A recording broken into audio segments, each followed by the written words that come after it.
All right, let's shift gears into our main topic today.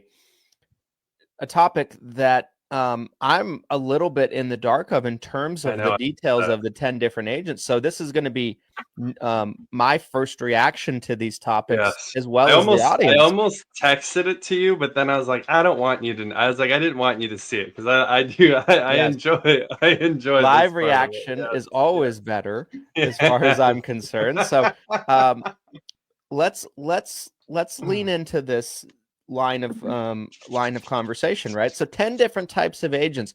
Where do we start here? Okay. I have a list of 10.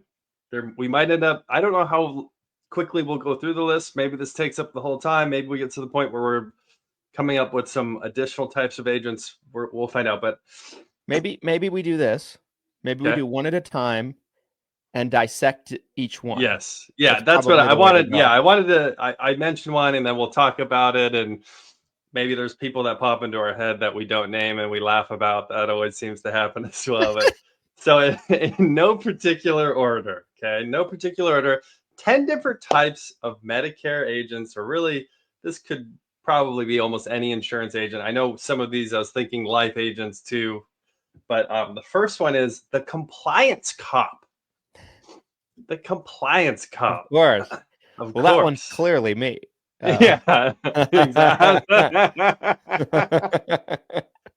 Compliance assassin. Okay, so the compliance cop. Yes. Typically, the first thing that comes to my mind is this is an agent that is, how do I say this without getting myself in trouble? We heard what you said about our compliance officers. No, usually this is somebody that is never lives in the gray on anything, right? Because there's a lot of compliance rules. I was training somebody yesterday and I was Yeah. explaining that there's some rules that are black and white. There's other rules where the interpretation is going to vary by carrier. Like if you follow the Totally. rule with one carrier, you're literally Totally. breaking it with another. And we call that the gray. They don't believe in a gray. They believe in two carriers have the same rule. They contradict each other. It's impossible to follow both. Who cares? Figure out a way to follow both. But I can't upline. They literally contradict each other. Like if I follow this rule, it's violating this carrier. I don't care. It's the rules. Struck by lightning. You can't handle the rules. Yes. Typically somebody that's never written any business or hasn't written a lot of business. And somebody that acts as a bit of a Boy Scout or Girl Scout, policing others, just freaked out all the time about everything. Like Yeah. They're lying in bed at night. They're thinking about all the rules that are getting broken out there, and they're just like, They just like shoot up in the middle, like, oh, honey, what's wrong? What's wrong? Oh, I just had a dream someone wrote 2 apps without scoping either of them. Oh my gosh. They read the disclaimer, but it wasn't. It was later in the call. It wasn't in the first 60 seconds. I've got to go get a glass of water before I can go back to bed. In the bathroom.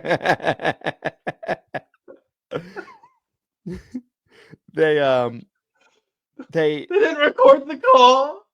They forgot to hit record. Typically, this is somebody that turns other agents in. Like they're filing reports, they're filing allegations. And oftentimes, this is somebody that fearmongers too. Oh, this is a Chicken Little. This person, I don't know if I'm able to get through this list. Oh, I'm not going to be able to get through this list. I can already feel it. So that's what I think of when I think of this first one, the compliance cop. I will say this as well as a disclaimer, right? Compliance rules are real. You should do your best to follow them.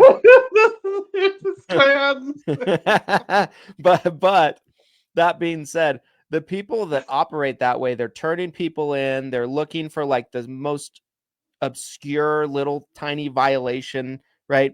They're not ever thinking about like, was the client actually being helped to their best regard, right? Like that's what matters at the end of the day. Yes. Yes.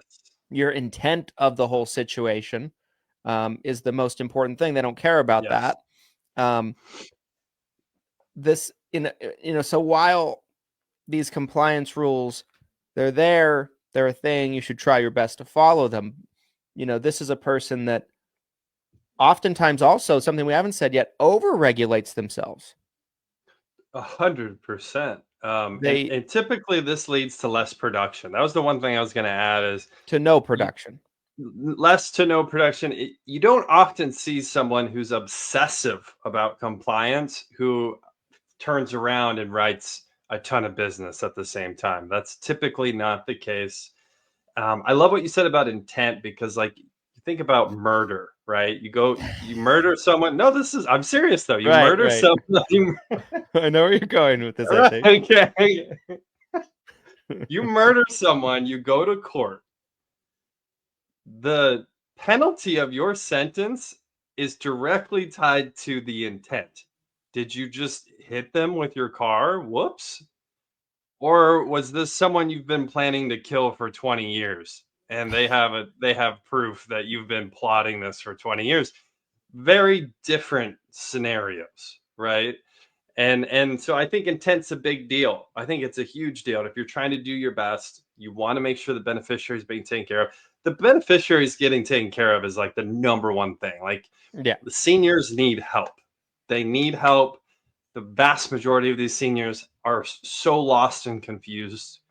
They need help. If you accidentally don't record a call, you don't need to wake up in the middle of the night sweating like you have PTSD from war.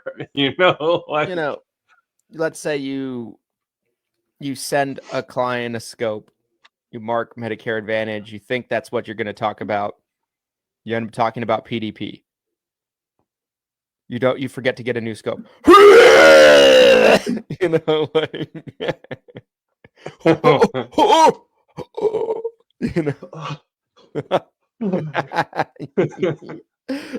Get my rescue inhaler. Honey, are you all right? I don't know. It was only 42 hours from the time. Oh my gosh. I just wrote that at 42 hours after I got the lead. 47 hours and 50 minutes.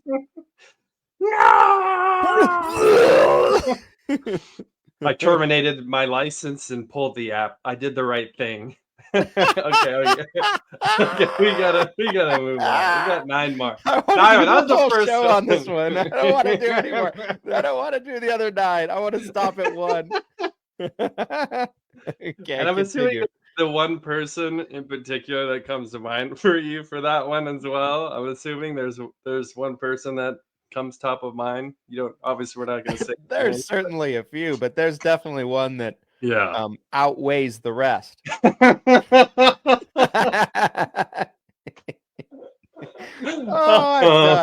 done. I'm gonna be the end of the show. It's the end of me. It's the end of the Facebook group. I hope you all enjoyed it.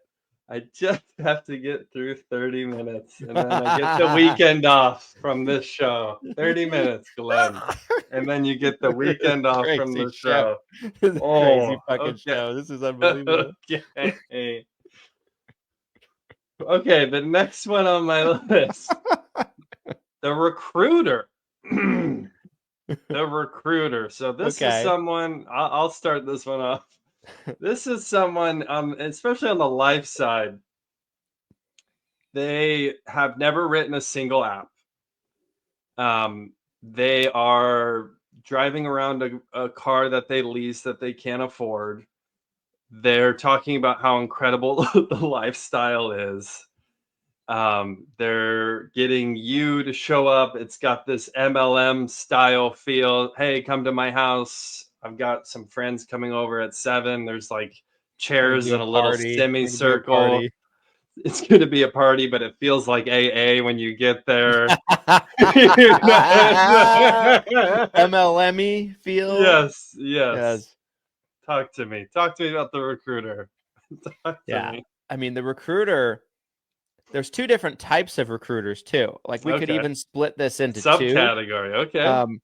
You have the recruiter that you talked about, right? Like rented Lambos, they're insurance Ty Lopez's of sorts, you know. Oh yeah. You know, it's like, you know what I like a lot more than materialistic things? Knowledge. In fact, I'm much more proud of these 5 new bookshelves I had installed in my garage. Oh my gosh. That you know, that type of person, flashiness, everything like that. But they don't sell. They've never sold. They just recruit. And it's all about presenting an image of success.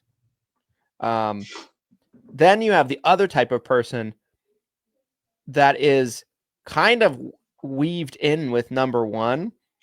That is same thing, compliance police, you know, never sold. Right? Like yes. all they do is recruit, but they don't teach anyone anything. They just are like, you know, 47-hour scope, you're going to get struck by lightning and you will die. I've seen it happen. Yes. And if you survive, I will kill you. Like that's like a fear-based recruiter. Yeah. You know, I have all the answers. But they've never sold anything. Right. And they never teach, like their training is compliance training, fear mongering, bring in carrier reps to spew carrier propaganda. Not to say we don't like carrier propaganda from time to time. We might have to delete this show. We might have to this might be a live only show today. We'll have to see. Or they talk about like grassroots marketing tactics that were used in the 90s. Yes. Like it's all their training is that. And it shows because they've never sold anything. Like they've never done an app or a policy or anything like that. All they do is recruit. So you see that a lot on the Medicare side, I feel. The person that comes to mind for number one is also the person for number two. Right, I know. For me, in that way. I know. The second you were saying that, I knew it was.